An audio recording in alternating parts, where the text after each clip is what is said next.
परार्थात् पृथिव्यै समुद्रपर्यन्ताय एकरादिः तदप्येष श्लोको विगीतो मरुतः हरिवेष्टारो मरुत्तस्यावसङ्गृहे आवीक्षितस्य कामप्रे विश्वे देवाः सभासद इति ॐ विश्ववातश्चक्षुरुतद्विश्ववातो मुखो विश्ववातो बाहुरुतद्विश्ववातस्पात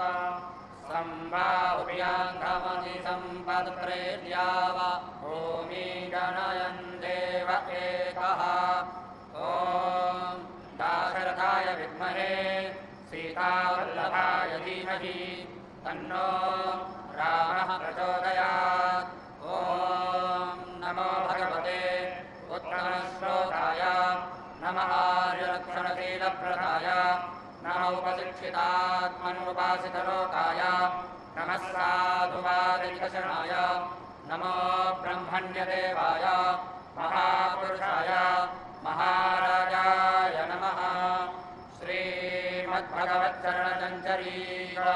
मुमुक्षुरुपासकाभिमतानुरूप गुणविधवैश्वर्यशीलाद्यनवधिक अतिशय असङ्ख्यकल्याणगुणगणम् अप्रमेयकृपारत्नाकरम् भगवन्तम् श्रीरामचन्द्रम् शरणमहं प्रपद्ये ॐ अप्रमेयकृपारत्नाकराय भगवते श्रीरामचन्द्राय नमः शरणकमलेषु मन्त्रपुष्पाञ्जलिं समर्पयामि नमस्करोमि।